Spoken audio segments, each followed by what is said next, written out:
Well, hello and welcome to this week's vlog. Now I don't know if you've noticed, but I have a new hat, everybody! Woo!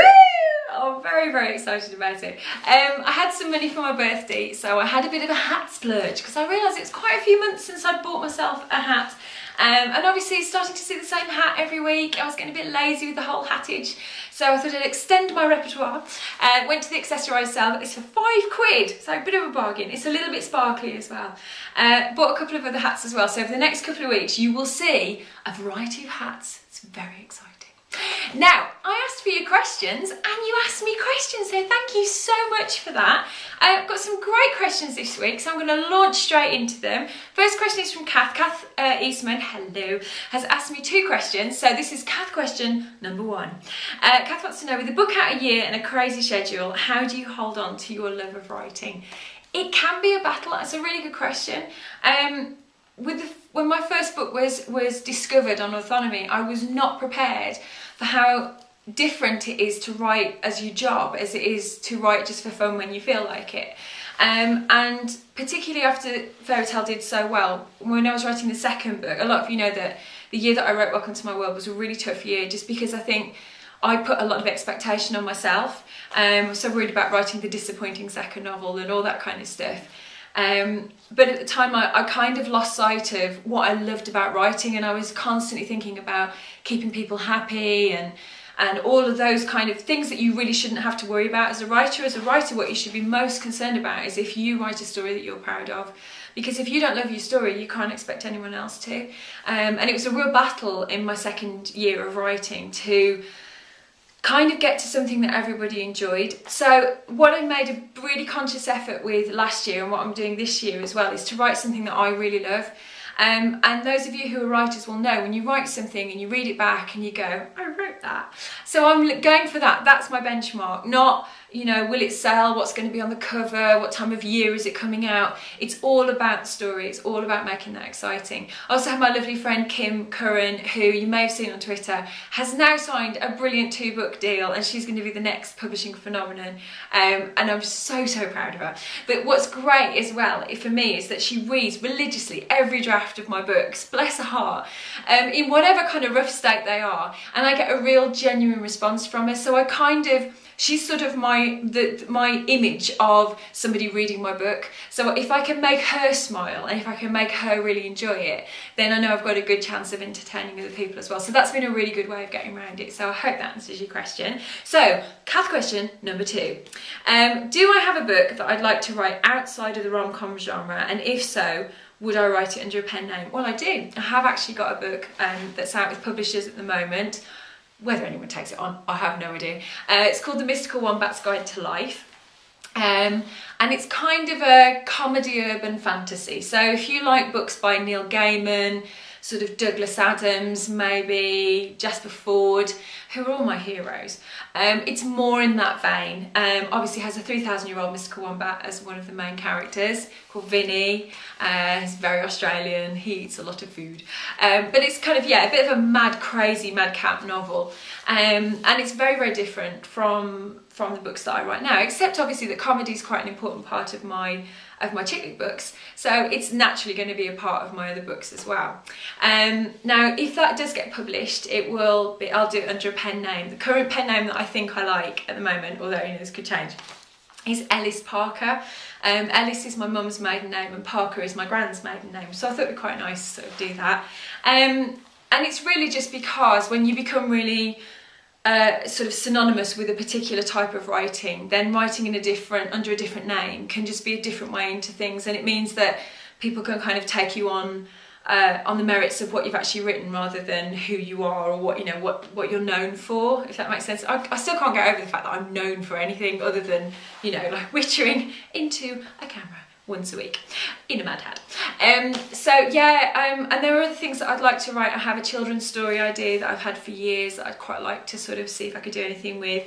And also, those of you who've read my short stories, if you subscribe to my newsletter, then frequently I offer you short stories that I've written that are there as freebies for my newsletter subscribers. And I tend to write a little bit darker in short stories, so I'd be quite interested to see if I can extend something of that sort of tone over the length of a novel. And so that's something that I'm working on at the moment while I'm waiting for my edit notes to come back. And it's interesting, it's challenging. I do believe that as a writer you have to keep challenging yourself. I don't ever want to get to the point where I just think this is the formula that works and I'm just going to do it. I hope that I learn with each successive book. So I hope that answers your question, Kath, both your questions. Next question is from Joe, lovely Joe Cannon. Hello Joe. Joe wanted to know, what am I going to do with my office? Am I going to make it really minimal and beautiful and wonderful, or is it going to be a mess? It'll start out minimal and wonderful and beautiful, and then it will probably in the middle of writing become a complete mess. Picture that you can see behind me, which is obviously this is my living room. That's eventually going to go in my office, and I'm going to use these kind of colours in the office. So probably go for this kind of colour curtains and then white walls and something really fresh and quite sort of inspiring. As you can see from the colour of the walls at the moment, it's not very inspiring. I've inherited this colour and it's foul. But I'm going to change that. The office is also going to be a spare bedroom, so there'll be a futon or a sofa bed or something in there. But I think that's quite nice in a way because it feels a bit more relaxed. And I'm going to have the original art covers for all of my books, so I'm going to frame those and put them around the wall, just to, you know, sort of remind myself that I have done this before, and you know, I've done it 3 times before now, so that'll be quite nice. So once it's up and running and I've got it looking nice, of course you'll be the first to see it. So thank you very much for your question. Hope that answers it for you. Last question from Lisa Jane. Hi Lisa. She actually asked me a question through my newsletter. If you're not subscribed to my newsletter, if you look at my blog, it's up in the top right hand corner of my blog, which will be there. I think that's right.